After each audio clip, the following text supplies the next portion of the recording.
بسم اللہ الرحمن الرحیم۔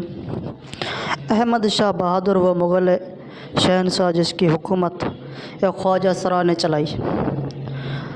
آج ایک ایسے مغل بادشاہ کا تذکرہ کیا جائے گا جسے بادشاہت اس کی جھولی میں خود بخود آ گری۔ اس بادشاہ کی عیاشیوں نے کیسے مغل سلطنت کو تباہ کیا اور اپنے سستے اور کاہلی کی وجہ سے اپنی ماں سمیت کیسے دردناک انجام کو پہنچا۔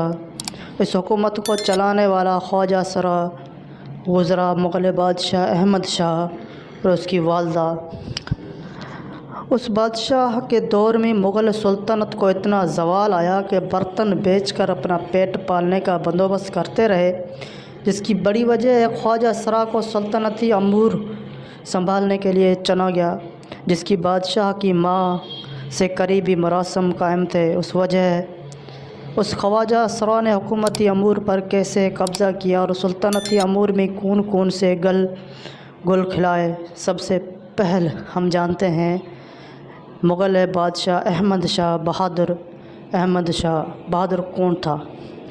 احمد شاہ بہادر مغل بادشاہ محمد شاہ رنگیلا کے بیٹے تھے، جو مغل سلطنت میں عورتوں کے حوص اور رنگینوں کی وجہ سے مشہور تھے۔ احمد شاہ کی والدہ کا نام ملکہ ادم بائی تھا، تاہم بعض مورخین اس نام پر بھی اختلاف رکھتے ہیں۔ ادم بائی ایک رقاصہ تھی۔ ایک مرتبہ محمد شاہ کے خدمت میں رقاصہ بائی کو پیش کیا گیا، جو محمد شاہ کے دل میں گھر کر گئی۔ شہنشاہ نے ادم بائی کو ملک بنا ڈالا، مگر اس رقاصہ کی سوچ بچار میں سلجھنے کی سمجھ نہ آئی، بلکہ جب اس کے بیٹے احمد شاہ کو تخت ملا تو ادم بائی نے اس دولت شہرت اکٹھے کرنے کے ذریعہ سمجھا۔ پہلے تو ہم جانتے ہیں کہ احمد شاہ بہادر تخت نشینی کے منصب پر کیسے برجمان ہوئے۔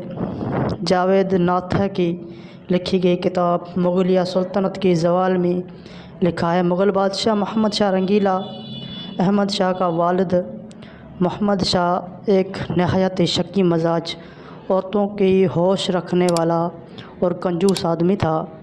اب چونکہ احمد شاہ نے ایک رقاصہ کے بطن سے جنم لیا تھا، اس وجہ سے محل میں احمد شاہ کو محل میں اتنی عزت نہ دی جاتی اور نہ ہی ان کا اتنا وظیفہ مقرر کیا جاتا کہ وہ باقی شہزادوں کی طرح اپنا بچپن شاہانہ طریقے سے گزار سکتا، بلکہ اس جوانی میں عورتوں کی لت لگ گئی تھی، جس کی وجہ بھی اس کی والد نے ایک مرتبہ اسے سزا کے طور پر محل میں کنیزوں کے کمرے میں بند کر دیا۔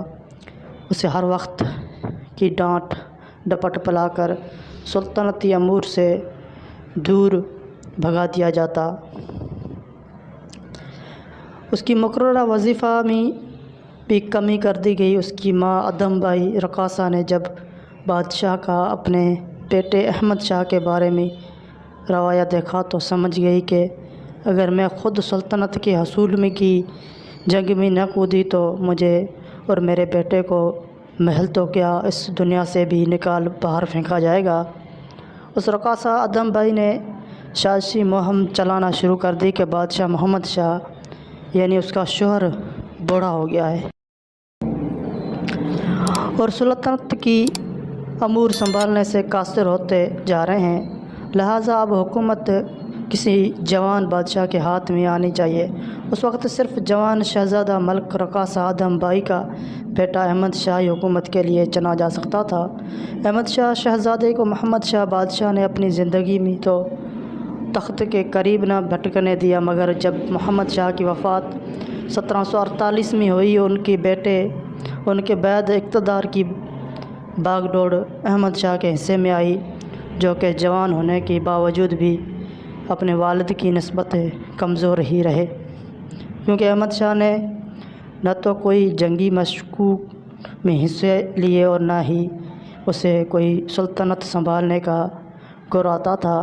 ماں کی سازشوں اور چالاکیوں سے حکومت تو احمد شاہ کو مل گئی، جس کی منی پور کے لوگوں نے خوشیاں منا کر بادشاہ کا استقبال کیا، مگر یہ لوگ اپنی جانب بڑھنے والے مراٹھی، افغان اور پنجاب ریاستوں جیسے خطرناک خطرات کو بھی بھول گئے تھے جو کہ مسلسل ان کی جانب بڑھ رہے تھے، جنہیں احمد شاہ کا والد محمد شاہ شکست دے چکا تھا، اور یہ لوگ انتقام کے ہوش میں پاگل ہو جا رہے تھے۔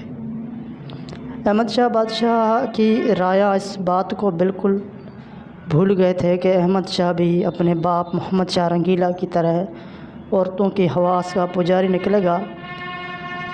تاریخ دان جنسنوت لال مہتا کہتے ہیں کہ ادھم بائی نے ملک نور جہاں کے طرح حکومت کرنے کا ارادہ کیا۔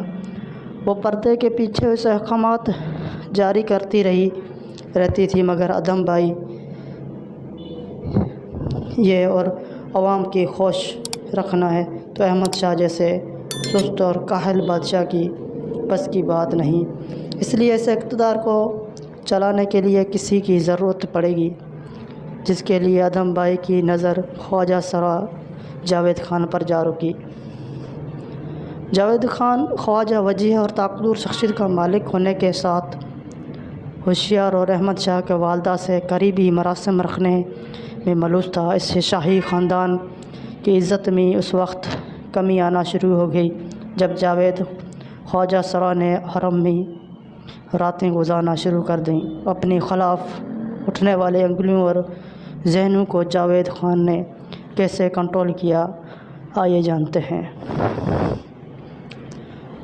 خود دورہ کرنے کی غرض سے حاضر ہوتے ہیں اور ادھر جاوید خان شاہی دولت سے ہاتھ رنگنے میں کامیاب ہوتا گیا۔ حکومت کی کچھ عرصہ گزارنے کے بعد جاوید خان خواجہ سرا کے ناقص کارکردگی اور احمد شاہ کے عیاشیوں نے مغل سلطنت کی خزانوں کو خالی کر دیا۔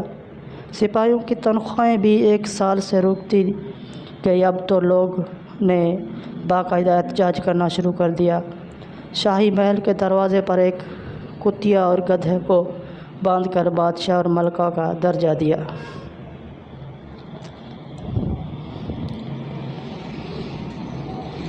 اس معاملے کو سنبھالنے کے لیے جاوید خان خواجہ سرا نے محل کے قالین، برتن اور کچھ قیمتی سامان بیچ کر 1 سال سے رکھے گئے تنخواہوں کی ادائیگیاں کی، جس سے عوام میں شاہی خاندان کا اتنا مذاق بنا جو بیان ہی نہیں کیا جا سکتا۔ دوستو، جاوید خان سرا حکومت کو تقریباً مکمل چوس چکا تھا۔ اس کی صفدر جنگ سے بھی مخالف زور پکڑتی گئی۔ اب جاوید خان حکومتی نظام کو چلانے اور اپنے لیے مزید دولت اکٹھی کرنے کی غرض سے بڑے تاجروں، مالداروں اور کو الٹا لٹکا کر دولت اکٹھی کرنے کا طریقہ ایجاد کر ڈالا۔ جب جاوید کی اس کارنامے کی خبر صفدر جنگ تک پہنچی تو اس نے معاہدے کے ذریعے جاوید خان کو سمجھانے کی کوشش کی۔ انہوں نے صبح کا ناشتہ اکٹھا کیا۔ صفدر جنگ جاوید کو سمجھانے کے بہانے الگ جگہ پر لے گیا، جس پر اچانک کسی نے جاوید خان کے پیچھے سے خنجر کا وار کیا اور باقی آدمیوں نے ملک جاوید خان کی سر کو دھڑ سے الگ کر ڈالا۔ اس کی سر کو بوری میں بند کر کے شاہی محل کے سامنے پھینکا گیا، جس سے شاہی سلطنت میں خوف و ہراس کی فضا بلند ہوئی۔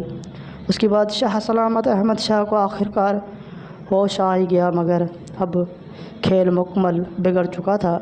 احمد شاہ نے فوج اور سلطنت کا مکمل کنٹرول سنبھال لیا، مگر اب یہ خزانہ خالی ہو چکا تھا۔ بادشاہ کے گھر میں فاقوں کی نوبت تک آ پہنچی۔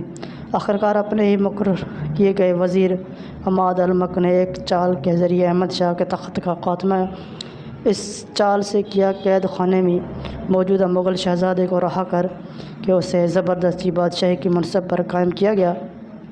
اس نے سب سے پہلے احمد شاہ کو اور اس کی ماں کو قید خانے میں ڈالا۔ احمد شاہ کو پیاسا رکھا جاتا۔ جب وہ پانی کی پیاس سے تڑپتا تو اسے گڑھے کو توڑ کر گڑھے کے ایک سائیڈ پر پانی پلایا جاتا۔ کچھ دنوں کے بعد اس کی دونوں آنکھیں نکال کر لی گئی اور آخر 49 سال کی عمر میں 1757 کو وفات پا گیا۔